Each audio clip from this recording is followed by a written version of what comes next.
결 이렇게 해서 가르치는 자들이 교사입니다. 자, 선지자나 교사의 이런 기능의 차이는 있지만 공통점은 뭐예요? 하나님의 말씀이라는 거예요. 하나님의 말씀을 전하고 가르치고, 자, 가르치고 전한다는 것은 뭡니까? 다른 성도들 입장에서 보면 하나님의 말씀을 사모하고 하나님의 말씀을 배우고 묵상한다는 거예요. 여러분, 성령 공동체라고 할 때 그 성령하면 일부에서 가지고 있는 그런 이미지 뭡니까? 기도하고 뭐 환상 보고 입신하고 뭐 쓰러지고 넘어지고 영적인 체험을 하고 뭐 이런 것만 있는 게 아니에요. 그게 잘못된 거, 건강하지 않는 겁니다. 이런 성령의 은사도 분명히 있습니다. 그런데 이런 성령의 은사가 활발하게 역사되고 있는 교회는 또 한편으로는 하나님의 말씀에 대한 사모함, 열심히 반드시 나타나야 되는 거예요. 왜 그러냐? 궁금하신 분들은 40일 영상을 한번 다 처음부터 자세히 한번 들어보십시오. 성령은 항상 말씀을 통해서 역사해요. 왜? 하나님의 영이기 때문에. 말씀을 떠나지 않아요. 말씀 밖에 역사를 하지 않아요. 물론 성령도 하나님이기 때문에 하나님의 어떤 전적인 의지로 역사하지만 우리에게 유익을 주기 위해서 성령은 성경 말씀을 통해서 역사하시는 분이에요.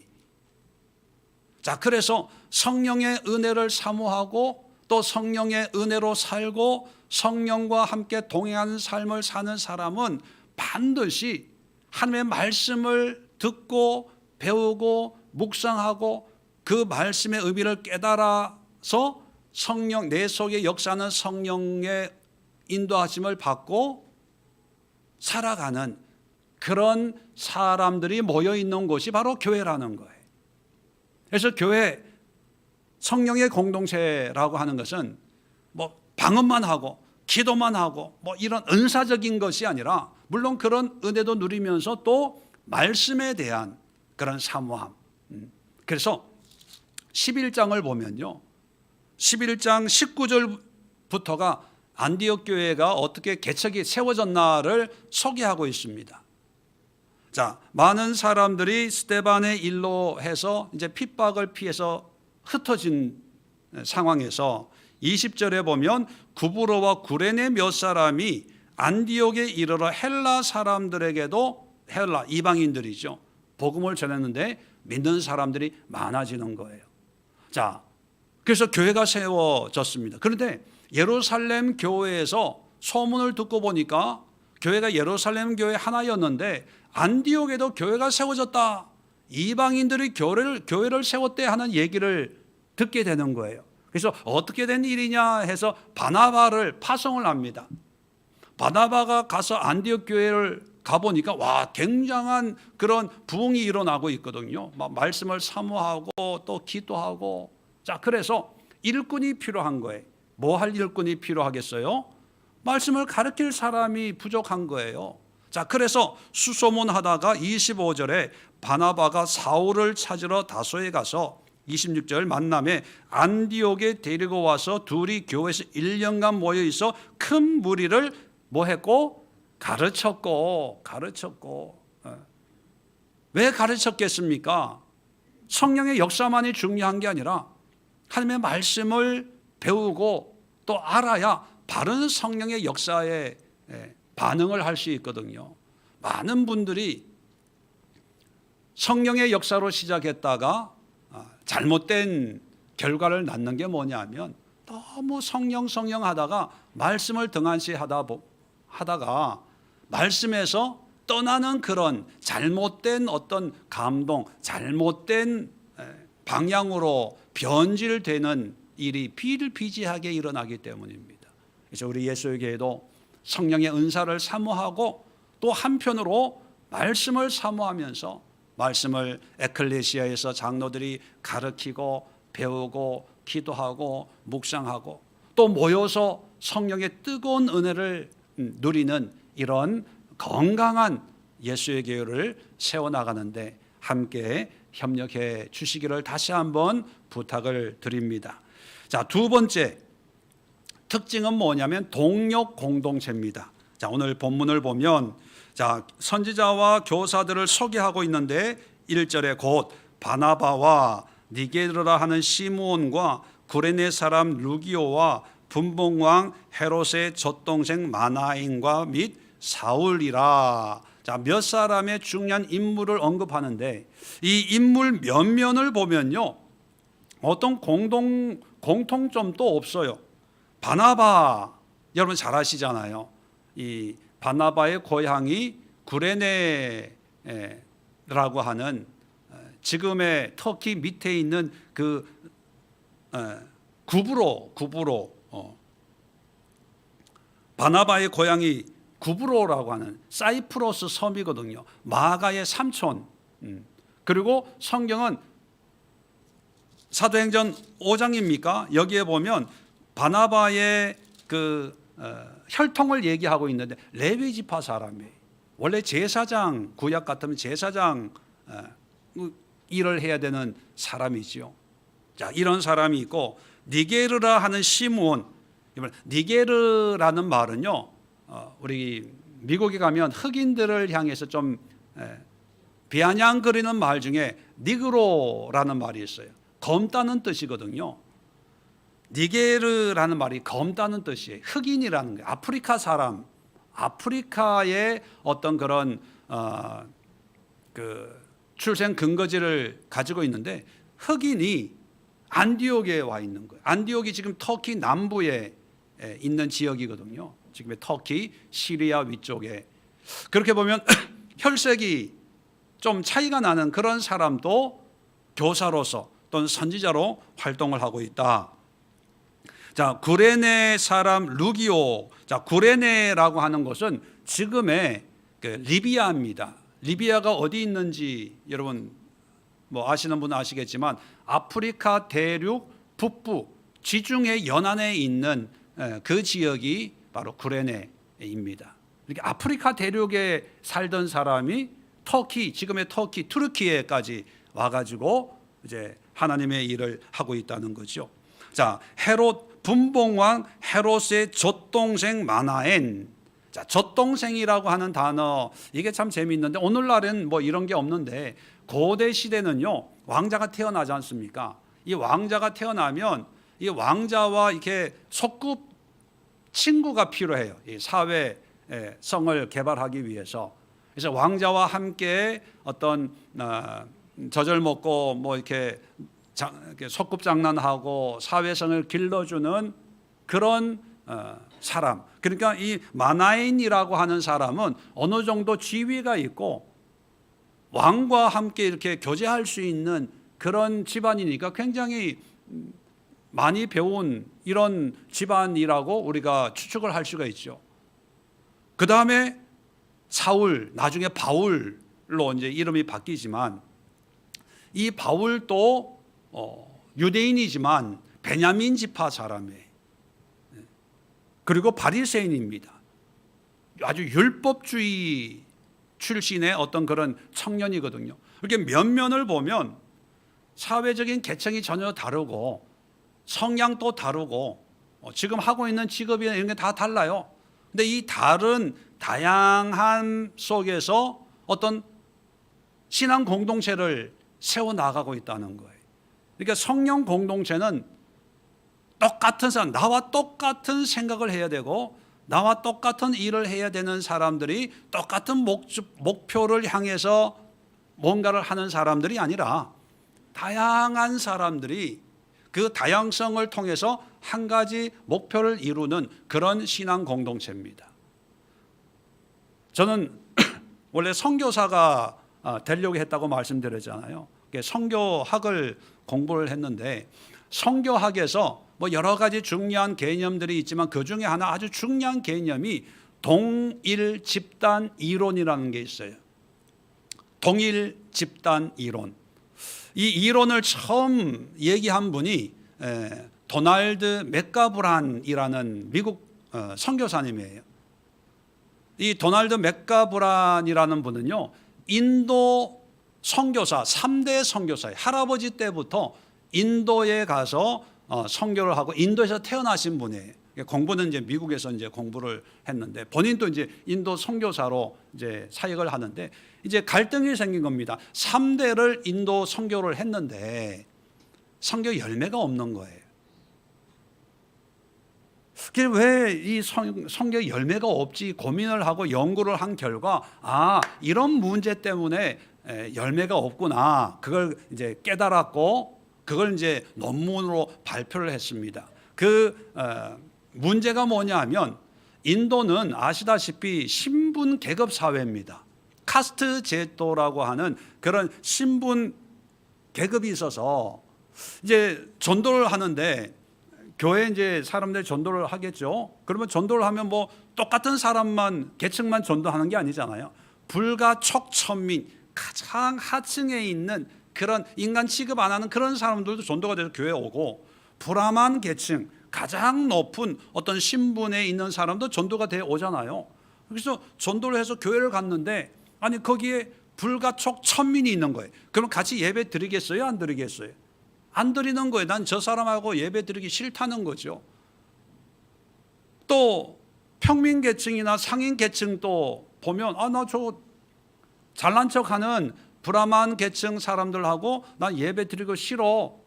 그래서 전도는 열심히 하는데 교회 사람이 늘지가 않는 거예요. 그 이유가 뭐냐면 이런 계층이 다르니까 서로 화합이 안 되니까 교회가 성장을 하려면 같은 계층의 사람들끼리 모여서 그러니까 하층이면 하층 사람, 동일 집단을 만들어주는 거예요. 상류층이면 상류층, 상인층이면 상인층, 동일 집단으로 묶어줘서 그 집단에 갔을 때 편안하게 적용하고 서로 교제하고 왔어? 뭐 이렇게 그렇게 해줘야 된다. 지금 생각하면 그게 아주 간단한 논리인데 그 전까지는 그런 게 없다 보니까 아주 획기적인 그런 개념이었습니다. 그래서 이것이 선교지에 아주 잘 정착이 되고 아주 큰 반향을 이루는 어떤 그런 학설이 된 거죠. 자, 그런데 이런 선교지에서 있던 동일 집단 이론을 아주 머리가 기발한 한 분이 교회에다가 적용을 한 거예요. 그 교회에다가 적용한 사람이 누구냐 하면 아시는 분은 아시겠지만 피터 와그너라는 분인데 이분이 아주 이분 때문에 유명해진 어떤 한 분야가 있습니다. 그게 뭐냐면 교회 성장학이라고 하는 새로운 분야가 만들어졌어요. LA의 풀러 신학교라고 하는 그 신학교에서 오래 강의를 교수를 하신 분인데 피터 와그너 교수가 이 동일 집단 이론, 원래 선교지에서 사용되던 이 이론이거든요. 이거를 교회에다가 적용을 했어요. 교회에다가 적용을 했더니만 폭발적으로 교회가 성장을 하는 거예요. 그러면 교회에다가 어떻게 적용을 했냐? 당신 미국 교회도 교회가 크고 많이 있었죠. 그런데 동일 집단 이론을 교회에다가 어떻게 적용했냐? 자, 교회 안에 성도들이 있잖아요. 자, 거기 보면 직업이 다양하죠. 그 중에 의사들이 있으면 의료 선교회, 사업하는 분들이 있으면 실업인 선교회, 교수들이 있으면 교수 협의회, 정치하는 사람들이 있으면 정치인 무슨 선교회 이렇게 만들어 놓는 거예요. 동일 집단을 만들어 놓는 거죠. 자, 그래서 예수는 안 믿어도 우리 교회 정치인들이 50명이 모여서 밥을 먹는데 한번 와봐. 그러면 와요 안 와요? 오는 거예요. 와보니까 좋거든요. 또 인맥이 있거든요. 그래서 예수를 안 믿어도 교회는 가는 거예요. 예배 마치고 실업인 선교회, 의료 선교회, 선교회, 교수회 가가지고 교제하는 거죠. 자, 그러니까 교회가 숫자가 늘겠어요, 안 늘겠어요? 늘어나죠. 밖에서 보면 500명에서 1000명이 되고 1000명에서 2000명이 되고 불어나는 거예요. 그래서 이것을 벤치마킹 해가지고 한국에도 그 피터 와거너 교수의 영향을, 풀러 신학교의 영향을 한국 목사님들이 아주 많이 받았어요. 그래서 그 영향을 받아서 한국 교회에 그런 걸 만든 거예요. 그래서 큰 교회에서는 우리 교회는 국회의원이 30명이 나와. 우리 교회는 의사만 200명이야. 우리 교회는 교수만 해도 50명이야. 그래서 의사 선교회를, 의료 선교회를 통해서 의료 선교회를 가고 뭘 하고 광고하고, 그럼 와, 참 교회가 일을 많이 하네, 대단하네, 뭐 하네, 그렇게 이제 전도를 하는 거예요. 문제가 있어요. 문제가 그것 때문에 숫자는 늘어났는데 교회가 교회되지를 못하는 거예요. 말 그대로 교회 성장 학문으로는 뭐 괜찮을 수 있어요. 그게 계기가 될 수 있어요. 처음부터 믿음이 있습니까? 그런 교제를 하다가 뭐 알고 보고, 그래서 내가 하는 게 이게 뭐 교회에 도움이 된다니까 뭐 기부도 하고 뭐도 하고 선교도 가고.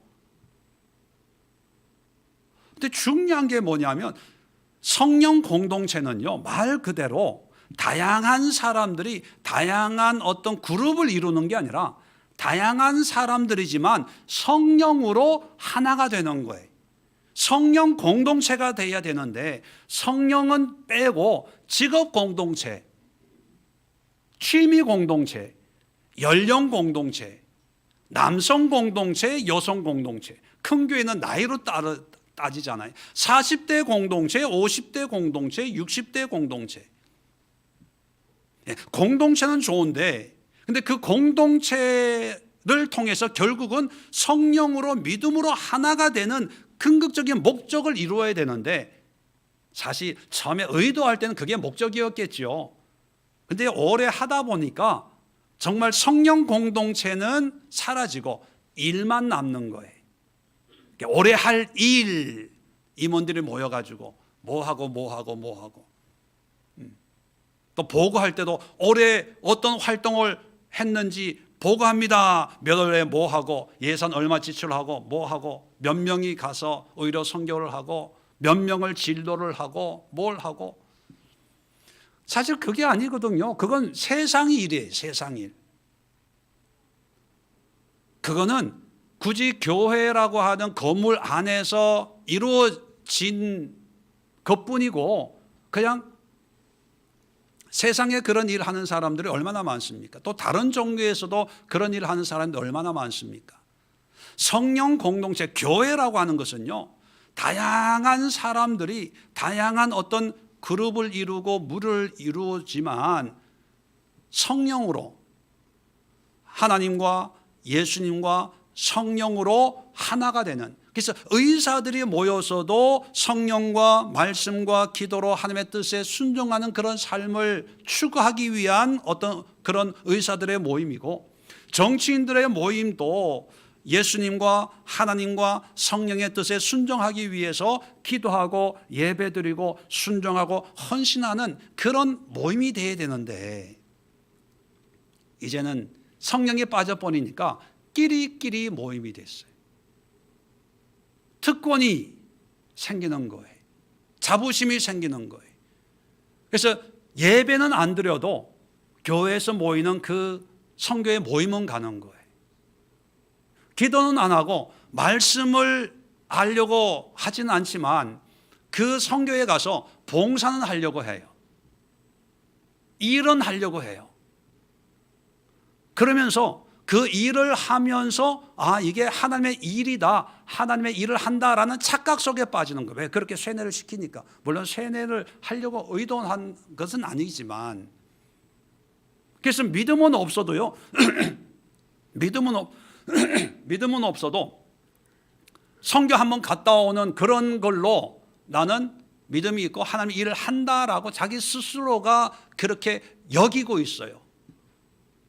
그래서 목사님이 집사님 기도 좀 하시고 성경 공부 좀 하시고 이렇게 권면을 하면 속으로 그래요. 나는 나대로 하고 있습니다. 굳이 교회 나와서 성경 공부 꼭 해야 됩니까? 목사님은 몰라요. 내가 얼마나 많은 일을 하는지. 기부도 많이 하고 바쁜데도 가서 참석을 하고 선교도 갔다 오고 봉사도 하고 이런 지경이 돼버렸어요. 교회는 다시 말씀드리지만 성령 공동체, 이 성령 안에서 다양성이 통일성을 이루는 거예요. 그래서 우리 예수의 교회도 많은 성도들이 모이지 않지만 다양한 분들이 장로로, 권사님으로, 집사로, 교사로, 찬양단으로 다양해요. 이런 분들이 성령으로 하나가 되는 그런 교회를 추구하려고 에클레시아도 하고 기도회도 하고 말씀 훈련도 하고 그렇게 하는 거지요. 조금이라도 성경적인 교회를 닮아가려고 하는 그런 우리의 노력에 우리가 함께 동참하는 그런 은혜가 임하기를 주님의 이름으로 부탁을 드립니다. 세 번째 특징이 뭐냐면 순종 공동체입니다. 오늘 성경을 보면 2절입니다. 주를 섬겨 금식할 때에 성령이 이르되 내가 불러 시키는 일을 위하여 바나바와 사울을 따로 세우라 하시니 이에 금식하여 기도하고 두 사람에게 안수하여 보내니라. 자, 지금 기도하는데 성령의 감동이 바나바와 사울을 선교사로 파송해라. 지금 바나바와 사울은 선지자나 교사의 역할을 하는 거예요. 안 그래도 교사가 부족해서 바나바가 다소에 있는 바울을 초빙을 해서 이제 성경 공부를 하고 있는데 일꾼이 더 필요한데 두 일꾼을 다른 일을 위해서 파송을 하라는 거예요. 여러분 같으면 그렇게 하겠습니까? 아마 그런 감동이 있어도 바나바와 바울은 지금 중요한 일을 하고 있으니까 누구 보내긴 보내야 되는데 그러면 도연이나 정연을 보내지 뭐. 그죠?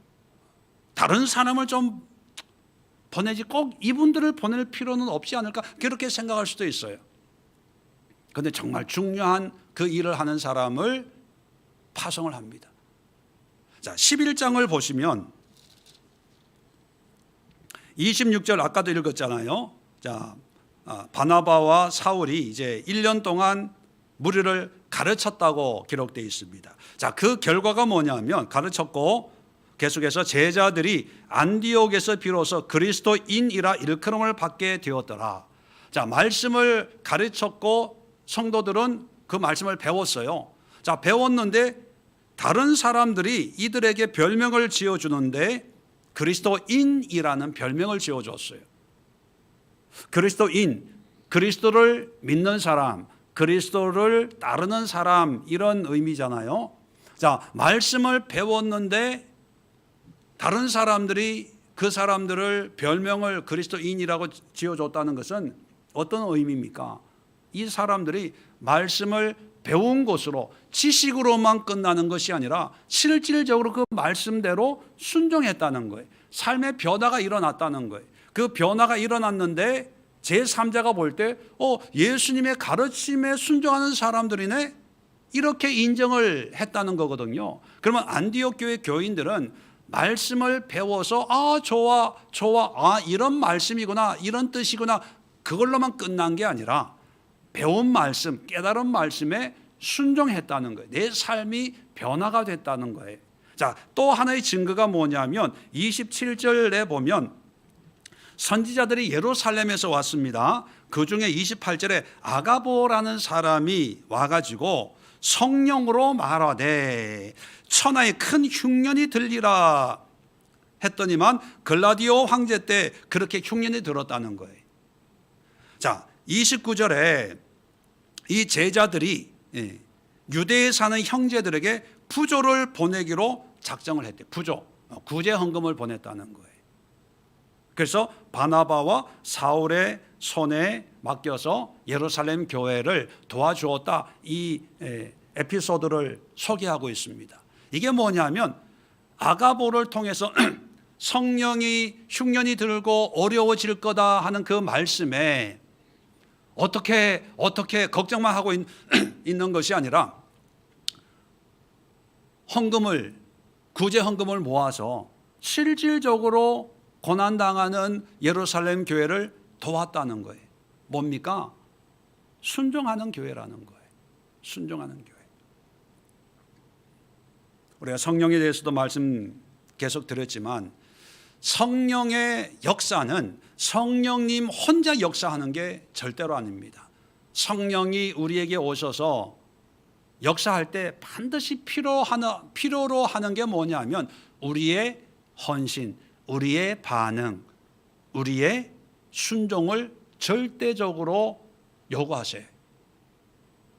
그런데 우리가 합당한 순종을 안 해요. 그러면 성령님이 뭐 떠나든지 뭐 그러지는 않고 우리 속에서 뭐 하실까요? 탄식, 걱정, 염려, 안타까움, 그리고 기다리세요. 이게 성령의 특징 아닙니까? 언제까지 기다릴까요?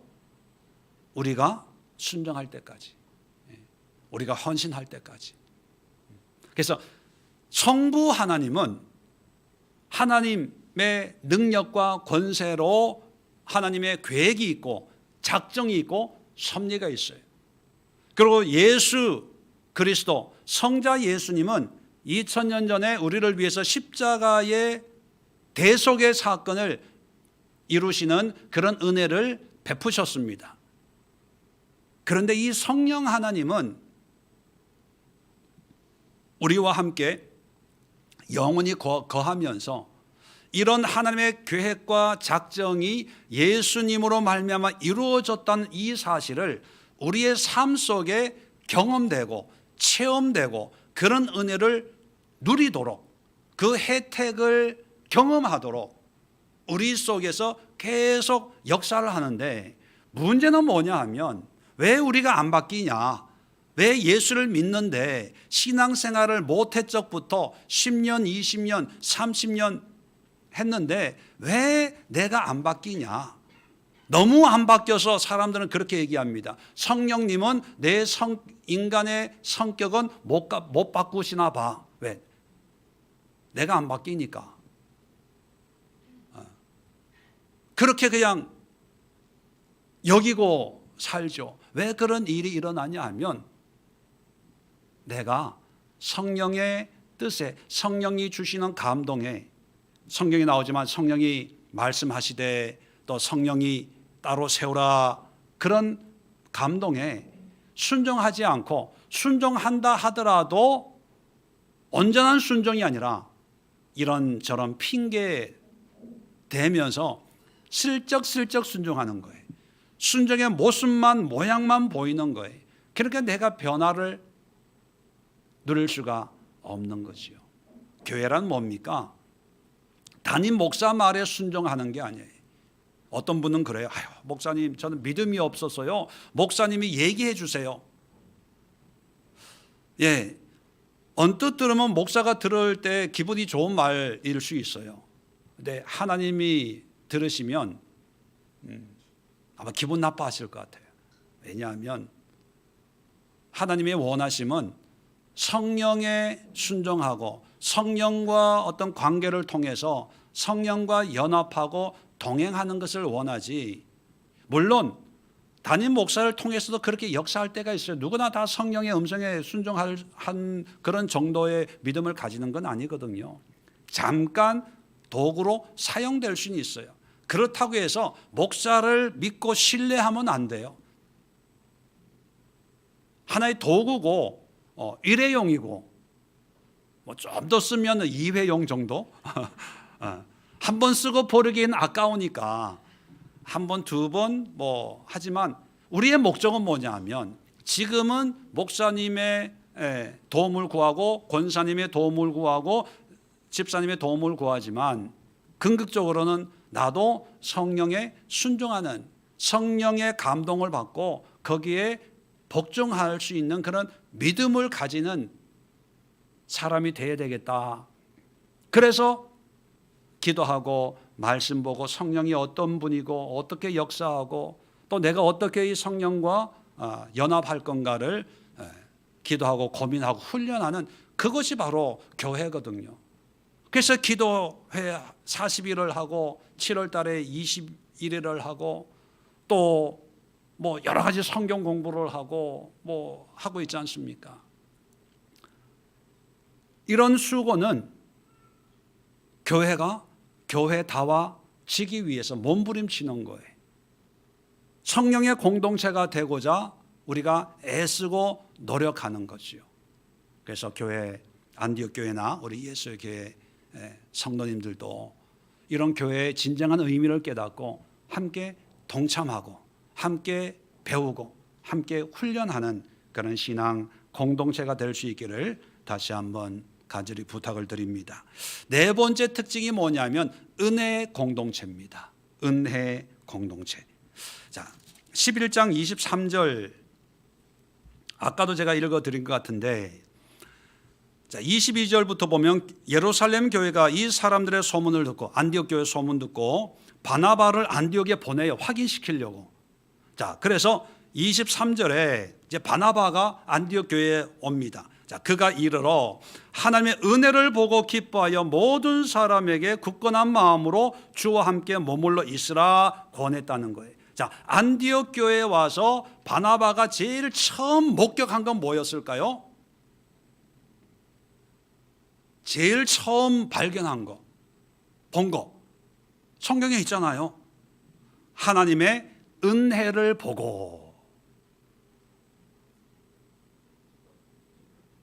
하나님의 은혜를 목격했대요. 봤대요. 자, 14장 제일 끝에 한번 가보세요. 26절, 27절. 자, 이 상황은 뭐냐면 아까도 성령이 바울과 바나바를 따로 세워라 그래서 안수해서 보냈잖아요. 이게 1차 선교 여행이에요. 자, 1차 선교 여행을 하고 다시 안디옥 교회, 파송한 교회, 출발한 교회로 다시 돌아오는 장면이에요. 자, 26절 보면 14장 26절입니다. 거기서 배 타고 안디옥에 이르니, 자, 출발했던 곳으로 다시 돌아오는 거예요. 수년 동안 선교하고. 자, 근데 이 안디옥 교회를 어떻게 표현하고 있는가 유심히 한번 살펴보세요. 이곳은 두 사도가 이룬 그 일을 위하여 전에 하나님의 은혜에 부탁하던 곳이라. 우리를 선교사로 파송한 교회야 이렇게 얘기해도 되잖아요. 그런데 그렇게 표현하지 않고 전에 하나님의 은혜에 부탁하던 곳 이렇게 표현해요. 안디옥 교회를. 그러면 안디옥 교회를 하나님의 은혜와 어떻게 연결이 될까? 은혜가 보여요? 자, 보자. 오늘 여기 저 보세요. 얼굴 들어보세요. 은혜가 있는 분 없는 분 제가 분별하겠습니다. 문 집사님 은혜가 있나 없나? 전재철 집사님 은혜가 지난주보다 좀 작은 것 같은데요.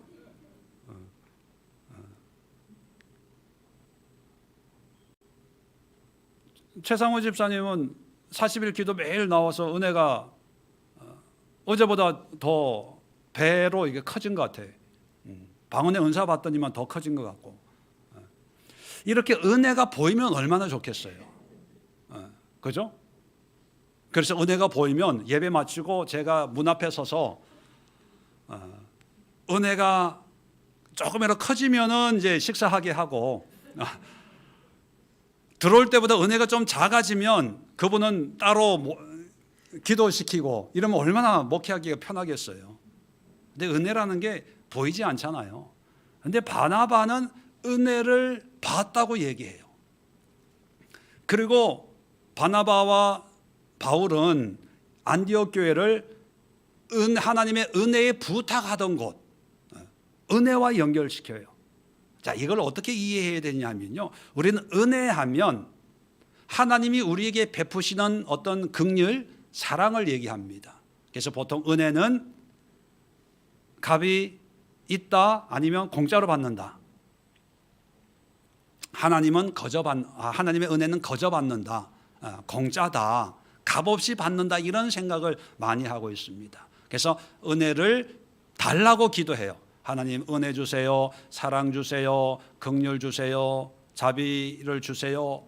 받는데 그게 은혜의 개념의 반밖에 안 돼요.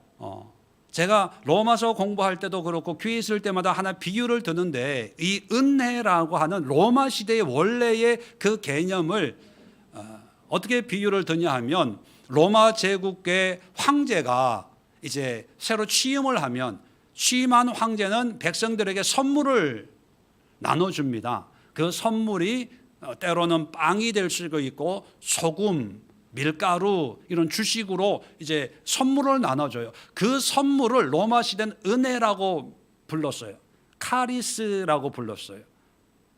그래서 누가 선물 받으러 오세요 그러면 무슨 좋은 일 생겼나? 황제가 바뀌었나? 그러면서 아무 생각 없이 그걸 이제 받아서 그냥 맛있게 먹는 거죠. 황제가 바뀌었으니까 이번에는 선물 밀가루를 주네, 전번에는 빵을 줬는데, 맛있게 먹는 거죠. 자, 백성들이 황제를 바꾸기 위해서 투표한 게 아니에요. 고대 시대는 투표가 없잖아요. 누가 황제 되라고 기도한 적도 없어요. 원하고 바란 적도 없는데 열심히 일하고 있는데 어느 날 갑자기 요한겔리온 복음입니다, 굿뉴스 하면서 와가지고 빵 받아가래. 그래서 아무 생각 없이 이제 받아온 거죠. 자, 값없이 받는 거예요. 공짜로 받는 거예요. 그저 받는 거예요. 자, 그런데 받는 입장에서는 그저지만 주는 입장에서, 새로운 황제 입장에서는 아무 생각 없이 주는 걸까요? 아니면 무슨 꿍꿍이가 있어서 주는 걸까요? 꿍꿍이 있는 거예요. 무슨 꿍꿍이? 내가 황제가 됐으니까 이제는 내 말 잘 들어. 나를 황제로, 옛날 황제는 잊어버리고 나를 진짜 황제로 여기고 순종해. 이런 꿍꿍이가 있는 거예요. 그래서 주는 거예요. 받는 입장에서는 공짜지만 주는 입장에서는요, 엄청난 어떤 의도와 대가를 가지고 기대하면서 주는 거예요. 자, 그래서 이 백성들이 그걸 받아 먹고 충성하면 황제는 기분 좋아지는 거죠. 그래, 이제 너희가 나를 황제로 인정하고 그렇다면 내가 너희를 지켜줄게. 반대로 다 먹긴 먹어요. 그런데 옛날 황제가 더 좋았대. 이 옛날 황제를 찾아다녀. 그러면 새 황제 입장에서는 뭐예요? 이 반란인 거예요. 역적인 거죠. 죽여라, 이렇게 되는 거예요. 하나님의 은혜도 마찬가지입니다. 우리가 구원을 위해서 이렇게 해달라고 한 적도 없고, 예수님 죽여달라고 한 적도 없고, 예수님으로 통해서 우리 죄를 퉁쳐주세요 이렇게 얘기한 적도 없어요. 근데 하나님이 예수님을, 아들을 우리에게 보내주셨어요. 그 예수님으로 값없이 우리가 구원을 얻었어요. 그럴 때 우리는 거저 주시는 사랑, 그렇게 표현을 하죠. 그런데 예수님 아들을 십자가에 죽일 때 하나님 아버지는 마음이 편했겠어요? 괴로웠겠어요? 괴로웠어요. 그 괴로움에도 불구하고 아들을 죽이는 데는 속된 말이지만 꿍꿍이가 있는 거예요. 하나님에게는. 무슨 꿍꿍이일까요? 이 예수를 믿고 내가 진정한 하나님이고 너희가 이제는 하나님의 자녀, 백성 됐다고 인정을 해. 인정을 한다면 그 인정한 모습을 좀 보여봐. 황제에게 충성하듯이 세금도 내고 부역도 하고 전쟁 나면 칼 들고 나가서 싸워주고, 그게 표현이잖아요. 하나님 앞에서도 우리가 그런 은혜의 표현을, 구약에서는 어떤 단어를 쓰냐 하면 하나님이 우리에게 베푸시는 은혜도 은혜지만 또 우리가 거기에 반응하는 것도 은혜예요. 이걸 인자라고 얘기합니다. 숙자 동생 인자가 아니라 인애라고 해요. 인자가 인애. 히브리 말로 헤세드라는 단어예요. 우리가 당연히 은혜 받은 자로서 은혜에 보답하는 행위, 보답하는 마음, 그게 헤세드예요. 그래서 호세에 보면 너희 인애가 아침 이슬처럼 쉬 없어진다 이렇게 탄식을 하고 있어요. 받을 때만 좋아하고 뒤돌아서서는 아무 반응이 없는 거죠. 너희 인자가 어디 있냐? 바람에 흩어진 안개와 같다 이렇게 책망을 하고 있어요. 그런데 안디옥 교회에서 바나바가 본 하나님의 은혜는 하나님이 베푸시는 사랑이 아니라 그 사랑에 대한 반응으로서 나오는 예배, 기도, 헌신, 봉사 이런 은혜를 본 거예요. 자, 그래서 안디옥 교회 13장을 보면 자, 2절 보세요. 주를 섬겨 금식할 때. 아니, 주님을 섬기는데 꼭 금식하라는 얘기 없어요. 기도해도 돼요. 근데 이 사람은 금식을 하는 거예요. 이건 금식 기도가 능력이 있고 그냥 기도는 능력이 없고 이 차원이 아니라 하나님이 나에게 주신 은혜에 보답하는 마음으로 나는 금식하며 기도할 거야. 그냥 기도할 거야. 이런 게 기도만이 아니라 예배도 마찬가지입니다. 신령과 진정으로 예배하는 이런 은혜에 보답하는 이런 모습들이 자연스럽고 풍성하게 일어나는 것을 바나바가 보면서 하나님의 은혜를 보았고 이런 표현을 쓰는 거예요. 그리고 14장 끝에 하나님의 은혜에 부탁하던 곳이었다. 이게 뭐냐면 안디옥 교회는 이러한 하나님의 은혜에 맡기는 거예요. 해 말어 뭐 이런 게 아니라 집사님이 그런 은혜를 하나님을 받았다면 그렇게 은혜에 보답하세요. 그렇게 기도하세요. 그렇게 헌신하세요. 그렇게 예배하세요. 성령의 공동체는 뭐냐면 어떤 한 사람의 지시와 가르침으로 획일적으로 군복 입고 유니폼 입고 행진하는 것처럼 일사불란한 어떤 그런 신앙의 모습이 아니라 성령이 인도하시는 은혜 속에 그 은혜에 보답하는 다양한 방법으로 신실하게 진실된 마음으로 헌신된 그런 모습을 한 사람 한 사람의 신앙의 모습 삶 속에서 발견할 수 있는 그런 교회였다는 거예요. 이런 교회가 얼마나 아름답습니까? 그런데 오늘날 은혜라고 하는 그 개념을 하나님이 어떤 주시는 이런 걸로만 생각하고 거기에 대한 반응에 대해서 내 마음대로 하고 싶으면 하고 안 하고 싶으면 안 하고 대충 때우고 기도할 때는 더 간절하게 울고 불고 하면 은혜 주세요, 은혜 주세요. 근데 하나님은 분명 은혜를 줬거든요. 이제는 네가 나한테 그 은혜에 합당한 모습을 보일 차례야. 성령이 그런 말씀을 한다고요. 그런데 거기에 반응하지 않아요. 돈 문제 해결되면 그 다음에 건강 문제, 건강 문제 해결되면 뭐 아내 문제, 남편 문제, 사업 문제, 학교 문제, 결혼 문제, 결혼까지 다 시키면 그 다음에 아기 없다고 아기 문제, 아기까지 낳게 하면 그 다음에 애 유치원 가는데, 그 다음에 또 좋은 중학교, 좋은 고등학교, 좋은 대학교. 그게 어떻게 보면 우리의 신앙의 일반적인 모습 아닙니까? 그럴 때 성령은 탄식하는 거죠.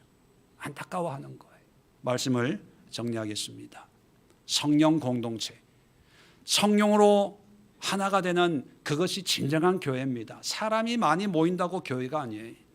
주일 예배 드린다고 교회가 아니라 성령 공동체는 크게 세 가지. 하나님의 말씀을 공부하고 가르치고 사모하는 공동체다. 두 번째는 다양하지만 성령으로 하나가 되어서 동력한다. 동력. 협력하는 공동체. 그 다음에 성령에 100% 순종해야 된다. 성령만 받는 것이 문제가 아니라 임하신 성령에 순종해야 된다. 마지막으로 그러한 순종의 열매들이 나타날 때 그게 은혜거든요. 은혜로 풍성한 교회가 되어서 하나님이 보실 때도 물론이지만 사람들이 봤을 때도 집사님 은혜가 넘치네요. 예수에게 하나님의 은혜가 아름다운 은혜들이 보이네요. 누구나 그런 걸 느낄 수 있는 그런 공동체를 우리가 함께 아름답게 세워나가는 우리 성도님들 될 수 있기를 부탁을 드립니다. 기도하겠습니다. 좋으신 하나님 아버지, 은혜와 사랑을 감사합니다.